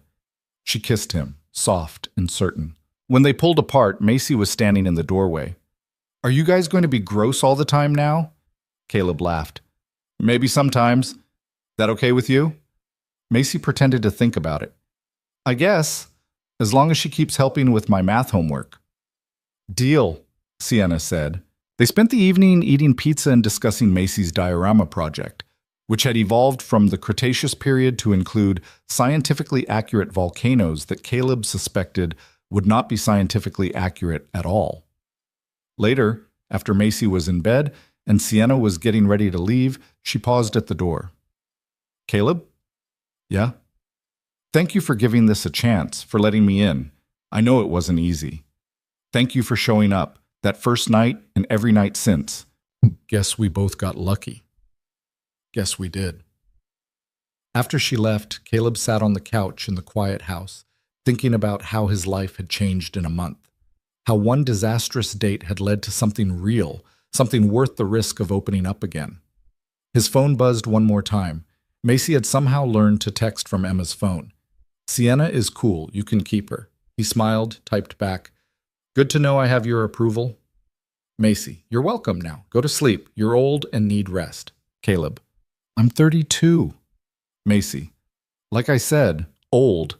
He went to bed thinking about tomorrow, about helping Sienna move, about the future they were carefully building together, about second chances and showing up, and the strange way life worked when you let it. Moving day started with Macy dropping a box of books on Caleb's foot. Sorry, Dad, it slipped. He hopped on one foot, biting back words he couldn't say in front of his daughter. It's fine. Just maybe warn me next time before you hand me something that weighs 40 pounds. It's only books. Books aren't that heavy. These are dinosaur encyclopedias. They're basically made of concrete. Sienna's new apartment was on the third floor of an old building with no elevator. By noon, Caleb's back was screaming, and Emma had shown up with reinforcements in the form of her husband Mike and enough coffee to fuel a small army. This is what you get for dating someone younger, Emma said, handing him a cup. She has energy. You have joint pain. I'm 32, not 80. Tell that to your lower back. Sienna emerged from the stairwell carrying a lamp and looking unfairly energized. Last load. I think we're actually done. Thank God, Mike muttered. I'm too old for this. You're 35, Emma said. Exactly. Ancient. Macy had claimed the guest room as her territory, arranging her overnight bag and a selection of dinosaur figures on the dresser like she was marking her space. Caleb found her standing in the middle of the empty room, looking thoughtful. What do you think, Bug? It's nice. Smaller than home, but nice. She touched the wall. Can I paint something in here, like a mural?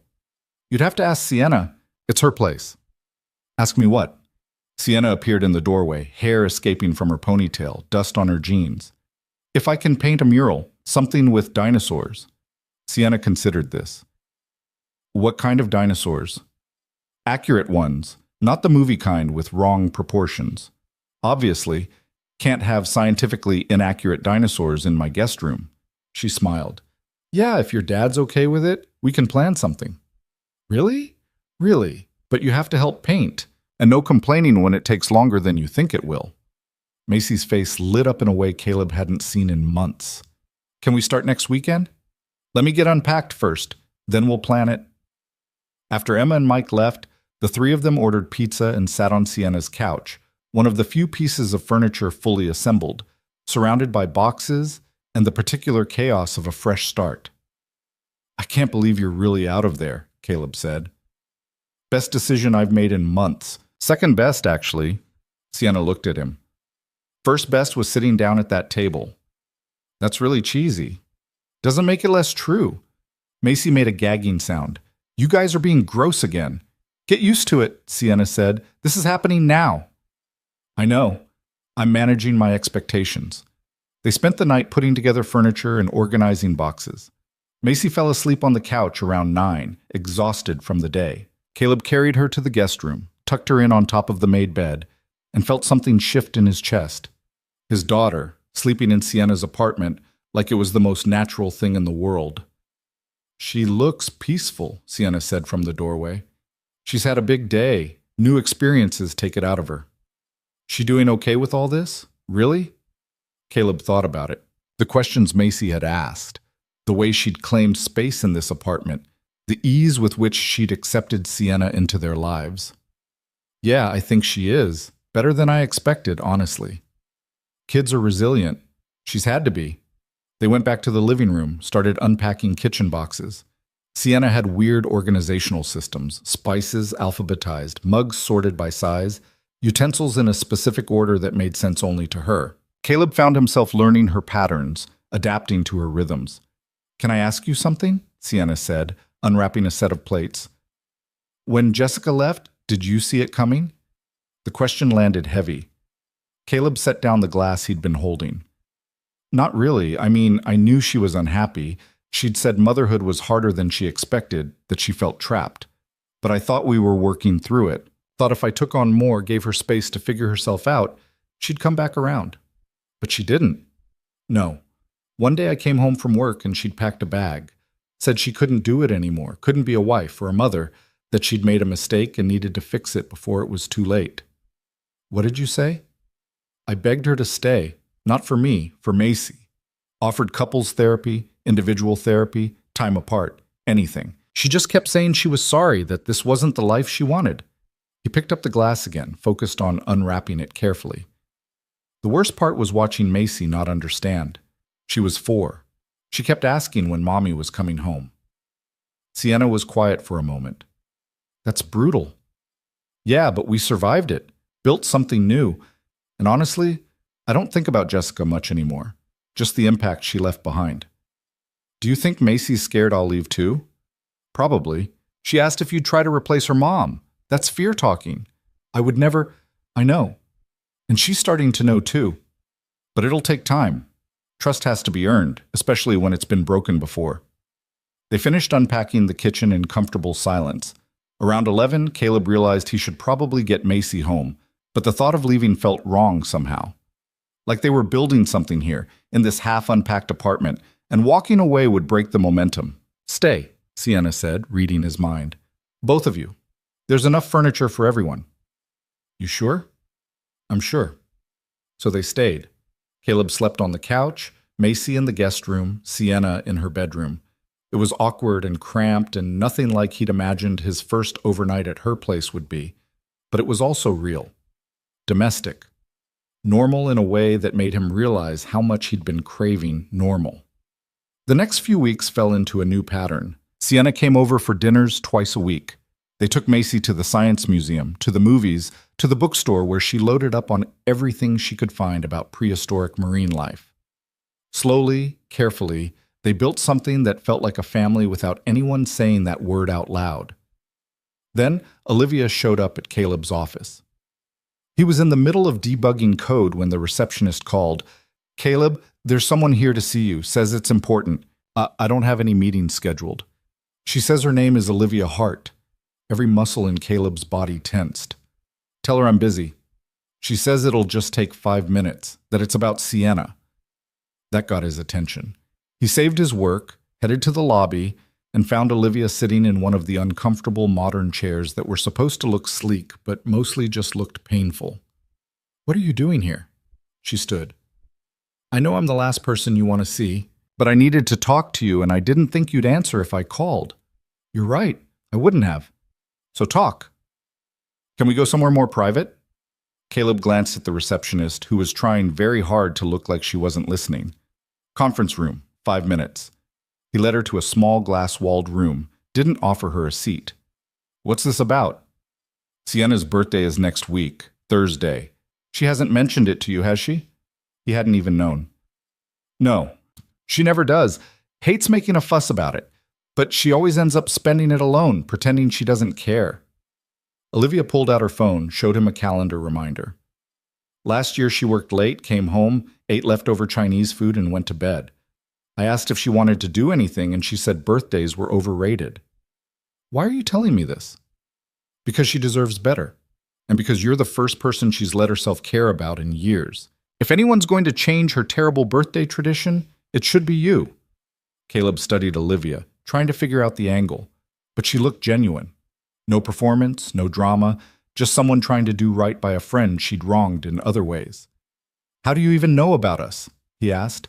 I thought Sienna blocked your number. She unblocked me, after my mom's stroke. We've been talking, not like before, but we're working on being friends again, real friends this time. And she's okay with you being here? She doesn't know I'm here. This is me trying to help without her knowing because she's stubborn and won't accept help directly. Caleb leaned against the table. What would you suggest? Something small, nothing elaborate or public. Maybe dinner at her place with people she actually cares about. Jenna, her brother if he's in town, you and Macy. Just acknowledgement that she matters. It was a good idea. Simple, thoughtful. Exactly the kind of thing Sienna would never ask for, but secretly want. I'll think about it. Caleb? Olivia stood. I really am sorry for everything. I know I've said it before, but I'm actually working on being better. Being honest instead of running. Facing consequences instead of making them someone else's problem. I hope you are. For your sake, not mine. Fair enough.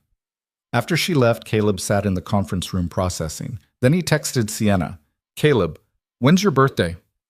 The response took a few minutes. Sienna, why? Caleb, Just answer the question. Sienna, next Thursday. It's not a big deal. Caleb, what are you doing to celebrate? Sienna, nothing. Probably work late and crash. Caleb, not this year. Sienna, Caleb, I really don't like birthday stuff. Caleb, too bad. I'm planning something small. Just us and a few people who care about you. You don't have to do anything except show up. Sienna, you're bossy when you want to be. Caleb, I learned from the best. He spent the next week planning, called Jenna, who was immediately on board, reached out to Sienna's brother Marcus, different from the ex-fiancé, same name apparently, who couldn't make it in from Seattle but sent a video message, coordinated with Emma on food, got Macy involved in making decorations that were heavy on dinosaurs because that's what Macy knew how to draw.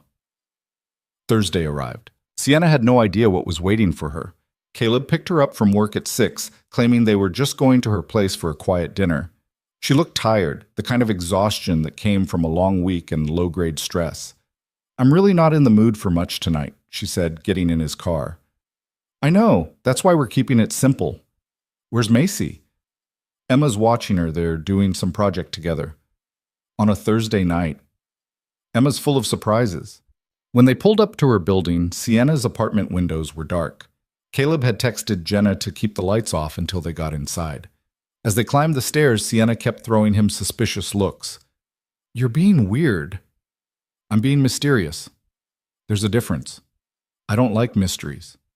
You'll like this one. He unlocked her door. She'd given him a key 2 weeks ago and flipped on the lights. Surprise! Sienna jumped about a foot. Jenna, Emma, Mike, and Macy were spread around the living room, which was decorated with streamers that were indeed mostly dinosaur-themed.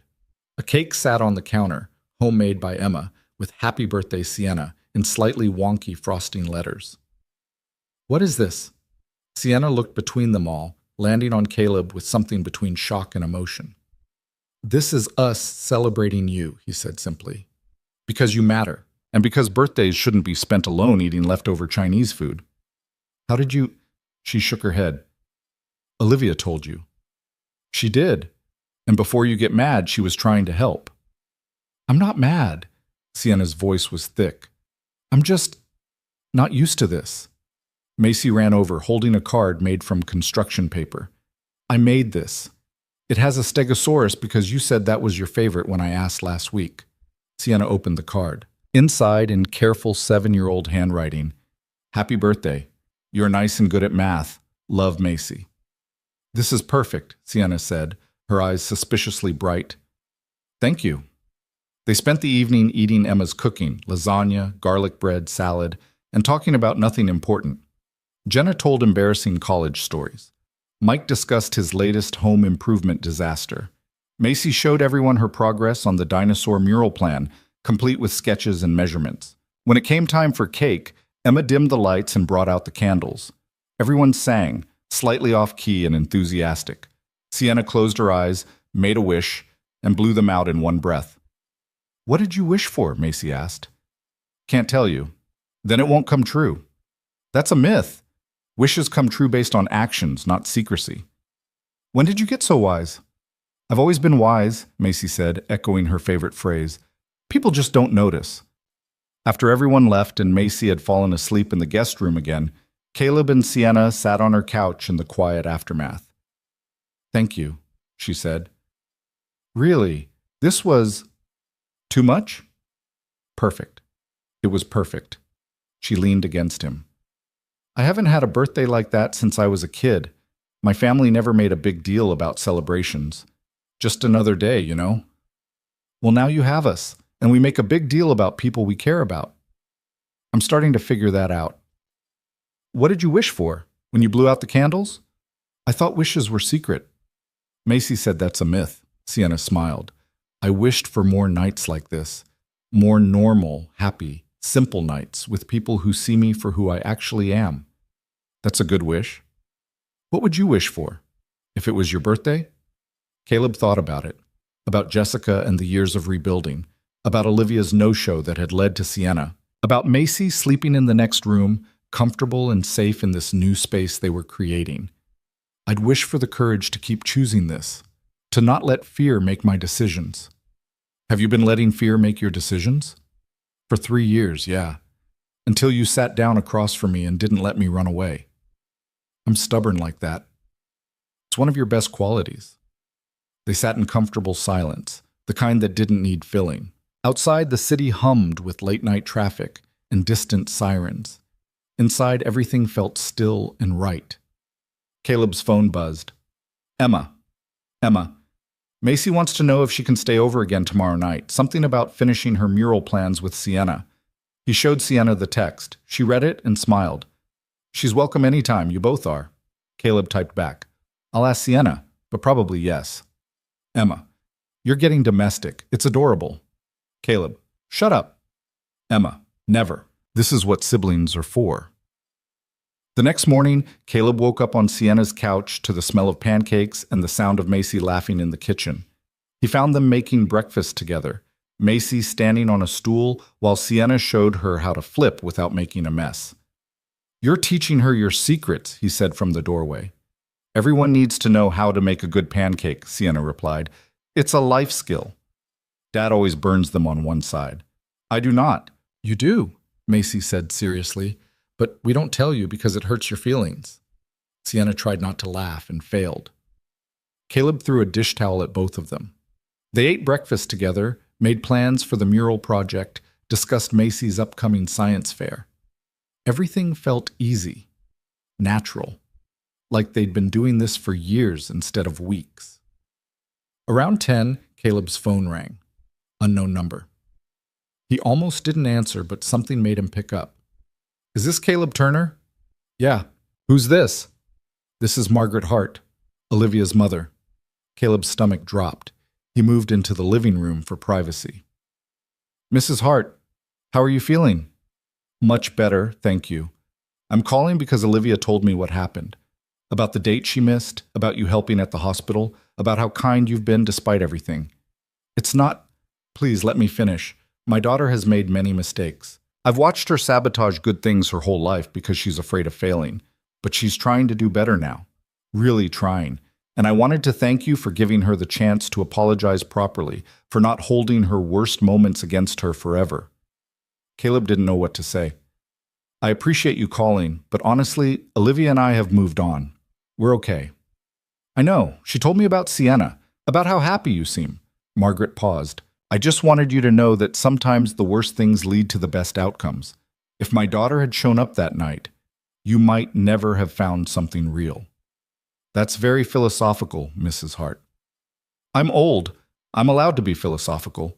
She laughed, a warm sound that reminded him Olivia came from somewhere good, even if she'd gotten lost along the way.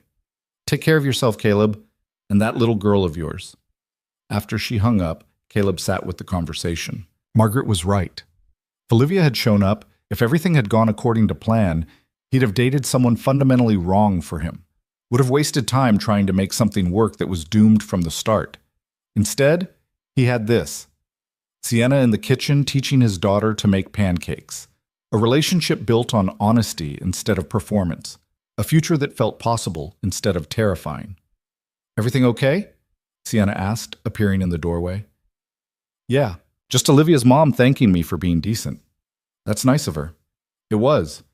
Made me think about how weird life is. How the worst night turned into the best thing. Sienna came over, sat next to him. You don't regret any of it? The embarrassment, the radio thing, all the drama? Not even a little bit, because it led here. That's really sappy. Doesn't make it less true. She kissed him, soft and certain. From the kitchen, Macy yelled, You guys are being gross again. Get used to it, they yelled back in unison. The weeks turned into months. Fall faded into winter. The mural got painted, a Cretaceous seascape with scientifically accurate mosasaurs and plesiosaurs that took 6 weekends and approximately 1,000 arguments about proper scale. Macy started bringing homework to Sienna's place automatically. Caleb kept a drawer at her apartment. They fell into rhythms that felt like forever instead of just beginning. On a Friday in December, Caleb came home from work to find Sienna's car in his driveway. She had a key now, used it freely, and he loved coming home to find her already there. Inside, she and Macy were at the dining room table surrounded by craft supplies. What's happening here? We're making ornaments, Macy explained. Sienna's never had a real Christmas tree. Can you believe that? Never? Sienna shrugged. My family wasn't big on decorations. We just did dinner and presents, very minimal. That's sad, Macy declared. Everyone needs a real tree with ornaments and lights and everything. I'm learning that. Caleb looked at them, at the glitter already spreading across his dining room table, at his daughter teaching someone else about traditions that mattered to her. Something warm and full expanded in his chest. So I guess we're getting a tree this weekend. Obviously, Macy said. A big one, with lots of lights. They went tree shopping on Saturday, picked out a 7-foot Douglas fir that barely fit in Caleb's living room, spent the afternoon decorating while Christmas music played, and Macy directed everyone with the authority of someone who'd been doing this her whole life. Ornaments need to be evenly distributed, she insisted, not all bunched up in one spot. Yes, ma'am, Sienna said, moving the one she'd just placed. And lights go on first, then ornaments, then tinsel. That's the right order. How do you know so much about Christmas trees? Sienna asked. Dad taught me. His mom used to be really into decorating. Caleb felt the familiar pang. His mother had died when Macy was 3, right before Jessica left. Those 2 losses back to back had nearly broken him, but they'd survived, built new traditions, found ways to carry forward the good parts while letting go of the pain. Grandma would have liked you, Macy said suddenly to Sienna. Yeah? Yeah, she liked people who were honest, who didn't pretend to be something they weren't. Sienna's eyes met Caleb's over Macy's head. He saw the emotion there, the weight of being included in their history. That's the nicest thing anyone said to me in a long time, Sienna said. When the tree was finished, they stood back to admire it. The lights twinkled, ornaments caught the reflection, and it looked exactly like Christmas should look. Perfect, Macy declared. Now we take a picture. She set up her tablet, programmed the timer, and made them all squeeze together in front of the tree. The photo captured them mid-laugh, slightly blurry, completely imperfect. That's the one, Macy said, looking at the screen. That's our family picture. The word hung in the air. Family. Not dad and daughter and dad's girlfriend. Just family. Simple and true, and bigger than any of them had expected it to become. Yeah, Caleb said quietly. That's our family picture. That night, after Macy was asleep, Caleb and Sienna sat on the couch looking at the tree lights. She called us family, Sienna said. I noticed. That's huge. It is. Are you okay with that? Caleb turned to face her. I'm more than okay with it. I'm ready for it. Ready for what exactly? For this. For us. For building something permanent instead of just seeing where things go. He took her hand. I know it's fast. I know people would say we should wait longer, but I don't want to waste time being careful when I already know what I want. What do you want? You. Here. Part of our lives in every way, not just sleepovers and dinner dates. Real, committed. This is our life together. Sienna was quiet for a moment. I want that too. But Caleb, I need you to be sure, because Macy's involved now. If we do this and it doesn't work, it's not just us who gets hurt. I'm sure. More sure than I've been about anything since the day Macy was born. Okay, then let's do it. Let's be a family. They kissed, soft and certain, while the Christmas lights blinked around them, and upstairs Macy slept peacefully, safe in the knowledge that her world was growing instead of shrinking. 6 months later, Sienna moved in officially. They combined households, merged routines, figured out how 3 people could share space without driving each other crazy. It wasn't always smooth. There were arguments about bathroom time and whose turn it was to do dishes and whether Macy could have a bearded dragon. Still no, but the campaign continued. But it worked. They made it work because they wanted to, because they'd all chosen this, because sometimes the best families were the ones you built instead of the ones you were born into. On a warm Saturday in June, Caleb proposed in the backyard while Macy helped him build a garden bed for vegetables they'd probably forget to water properly. Sienna said yes before he'd finished asking, and Macy cheered like her team had just won the championship. They got married in October, small ceremony in Emma's backyard with 40 people and a cake that was slightly lopsided but tasted amazing. Macy was the flower girl and took the job so seriously she walked slower than the actual bride. Olivia sent a card and a generous gift with a note that said simply, "Thank you for showing me what grace looks like. Be happy." They were happy. Not perfect, not without struggles, but happy in the way that real life allowed. Macy started third grade with Sienna on the emergency contact list. Caleb took on a new project at work that let him work from home more. Sienna's company promoted her to senior director, which came with more money and more stress, but also more satisfaction. They had family dinners every Sunday, fought about stupid things like everyone else, made up quickly because life was too short to stay angry, built traditions and inside jokes, and a life that felt full in all the right ways. One night, nearly 2 years after that disastrous first date, Caleb found Sienna standing in Macy's doorway, watching her sleep. "You okay?" he asked quietly. "Just thinking about how different my life is now, how I almost missed all of this." Because of one canceled date? Because of a lot of canceled dates, a lot of being too scared to try, a lot of choosing safe over real. She turned to him.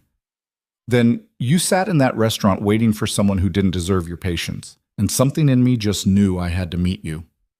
Best decision you ever made?" "Second best. First best was saying yes when you finally asked me out properly." He pulled her close, kissed the top of her head. "You know what I think about sometimes?" "What?" "How Olivia's cowardice was the bravest thing that ever happened to me, because it forced me to stop hiding, stop using Macy as an excuse to not live, stop being so afraid of getting hurt that I missed everything good. That's very philosophical of you. I'm getting older. I'm allowed to be philosophical." She laughed, the sound warm and familiar. "You're 34? Practically ancient." They went to bed that night tangled together, comfortable in their shared space, secure in what they'd built. And when Caleb drifted off to sleep, he thought about that Friday night 2 years ago, about sitting alone in an Italian restaurant feeling like a failure, about the stranger who'd appeared and refused to let him wallow, about all the small choices that had led to this life, this family, this particular kind of happiness that he'd stopped believing was possible. The next morning, Macy woke them up at 7, demanding pancakes. Sienna stumbled to the kitchen still half asleep while Caleb tried to negotiate 5 more minutes. Life continued, normal and chaotic and exactly what he'd been looking for without knowing it. And somewhere across town, Olivia was probably sleeping in, living her own life, working on her own healing. They'd crossed paths briefly, collided in a way that changed everything, then moved on to become the people they were supposed to be. Sometimes that's how it worked. Sometimes the worst moment led to the best outcome. Sometimes you had to sit alone in a restaurant before you could find someone worth showing up for. Sometimes cowardice and courage looked identical from the outside, and only the consequences revealed the difference. Caleb had learned to be grateful for all of it. The pain that taught him resilience, the loneliness that made him appreciate connection, the fear that showed him what bravery actually required, and most of all, the woman who'd walked into his disaster and stayed through everything that came after. That afternoon, they went to the park, the same one where Sienna had met Macy 2 years ago. Macy ran ahead to the monkey bars, older now, but still determined to perfect her technique. Caleb and Sienna sat on the bench watching, holding hands, being exactly what they'd become. "You think she remembers the first time we came here?" Sienna asked. "Probably. She remembers everything. I was so nervous, thought for sure she'd hate me. She wanted to protect me from getting hurt again." "What changed her mind?" "You did, by being exactly who you are and not trying to be anything else." Macy called to them from the monkey bars, wanting them to watch her make it all the way across. They cheered when she did, celebrated like it was the Olympics instead of just a playground achievement, because that's what parents did. That's what family did. Later, driving home with Macy, chattering about her summer camp plans in the back seat, and Sienna's hand resting on his knee, Caleb felt something settle deep in his chest. Peace. Contentment. The quiet certainty that he was exactly where he was supposed to be. He'd taken a chance on love after 3 years of hiding, had sat alone in a restaurant waiting for someone who never came, had been found by someone better, had built a life worth living instead of just surviving. And that made all of it, the embarrassment, the fear, the risk, worth everything. Because sometimes you had to be stood up to find the person who'd always show up. Sometimes disaster was just opportunity wearing a disguise. And sometimes the greatest love stories started with the worst first dates. Caleb pulled into their driveway, helped Macy out of the car, followed Sienna inside their house, their home, their life. And he smiled, knowing that every day forward would be built on the foundation of that one terrible, wonderful night when everything changed. The night someone didn't show up and someone else did.